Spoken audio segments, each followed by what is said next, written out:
Hi, I'm Matt. I'm a wildlife photographer based in New England, and today we're talking about mindful photography and how wildlife, landscape, and street photography are not so different. Let's get into it.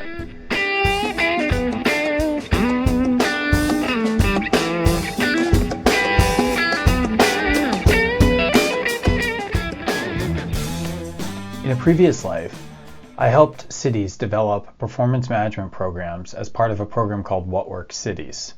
It was pretty neat, and I got to travel to amazing places like the West Coast, San Francisco, Oakland, San Jose, the Seattle region, the Denver region, even as far as Buenos Aires in Argentina. And I met mayors and their teams and conducted site visits to talk about data-driven government.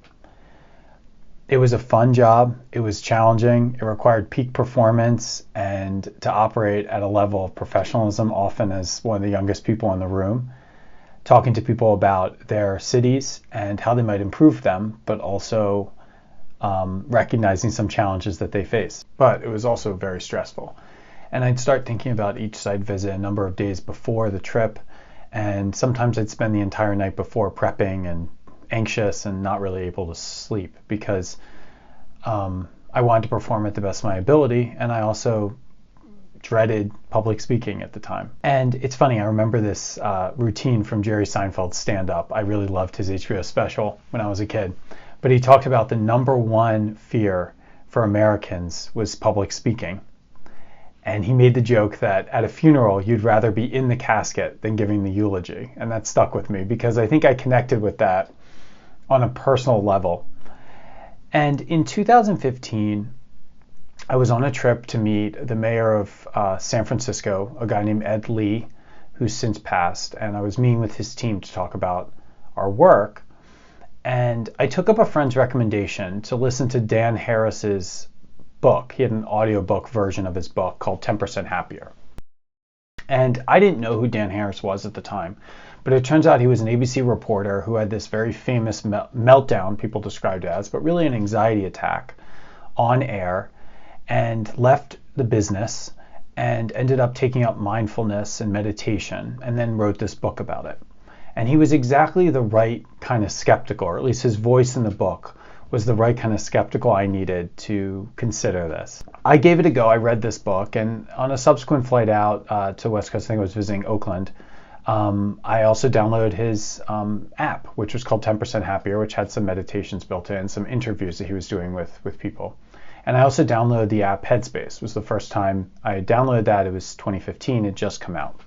And I started meditating. Instead of sitting on the flight thinking about how I was going to be speaking the next day or wanting to rush to learn all the things I could about the city, I spent that time thinking about being present on the plane, listening to meditation, thinking about my breathing, looking out the window and just sort of observing the clouds as they went by as we landed and things like that.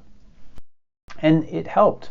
It didn't change me as a person. It just helped me take the edge off a little bit, to be a little bit more calm going into those presentations, to sleep a little bit better, and to generally just be a little bit more even-keeled is kind of how I would describe it.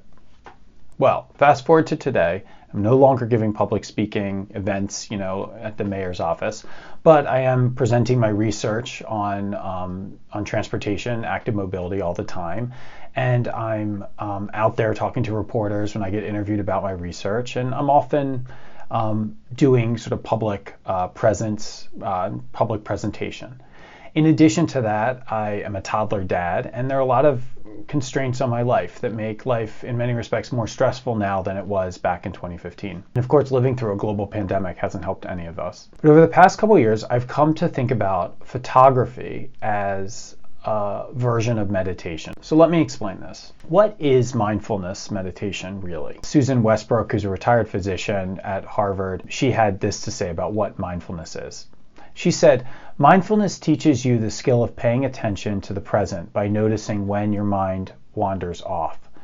To come back to your breath, it's a place where we can rest and settle our minds. What does this all have to do with photography, you might be asking? You probably are if you've made it to this far in the video. Well, on a personal level, I found photo walks to be a irreplaceable part of my life. And it's really increased over the past 3 or 4 years during the pandemic, which coincided with the birth of my son. When I take a morning and I go out and shoot at sunrise, whether it's wildlife photography or street photography, which I'm starting to take up, I am a better human. I'm a better person around my wife and my kid. I'm a more productive worker. I am more happy and generally just better to be around. And conversely, when I don't take that time, I'm just a little bit more on edge. And that got me thinking about photography as meditation. So I started to do some research. I am an academic researcher. I'm finishing up my PhD. So I looked at Google Scholar and I started looking at the academic research specifically on photography as a form of mindfulness. And I found this wonderful paper by these authors, Dietz and Zaubermans, from 2022. So it came out during the pandemic. And they suggest that photography can in itself be mindfulness, just like meditating with the Headspace app. But they also go on to say that not all types of photography are mindful. So I conceptualize this in the sense of our attention span. Like, our attention is finite, and it's probably becoming even more finite. With meditation, what we're doing is we're focusing on breathing and feeling and being present in our environment. And by doing so, we're forcing our brains to ignore all those other thoughts that are stressful. We're focusing on something so that we can ignore the more stressful things of life. At least that's how I use it. Mindfulness meditation, when we're using an app, for example, like Headspace, we're listening to it and we're doing it in an auditory way. And I think photography is essentially the same thing, but using our eyes. So when you're engaged in an environment and you're taking pictures, you're walking around, you're looking for subjects, you're looking for birds in the natural environment, you're looking for landscape shots if you're hiking, or you're looking for street compositions if you're doing street photography. It doesn't really matter. Your brain is processing visual information, fully consumed in your environment, and you're forced to ignore those thoughts that are intrusive and stressful in your life. So the authors suggest that not all photography is created equal, that some can make us more present in our environment and some may not. They make the point that, for example, if you go on a hike and you're taking pictures of your landscape, that's a mindful activity because we're present in our environment and we're processing that information and we're taking a photo of it. On the other hand, if you have a GoPro strapped to you and you're walking and you're passively recording information, that in itself is not mindful because it's not requiring action from your brain and the focus of your brain. So I think we can take this a step further, and we might even be able to visualize a gradient of different types of photography. You know, at one end you have mindful photography, and at the other end you might have whatever, non-mindful photography.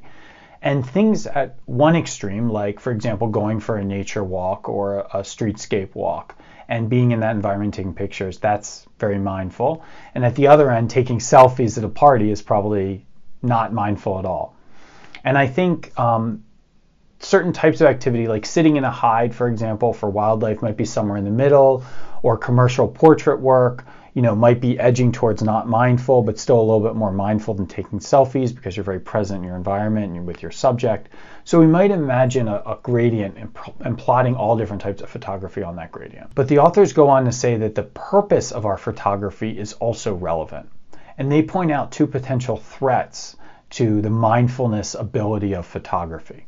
The first threat they talk about is outward focus, and the second they talk about is temporal focus.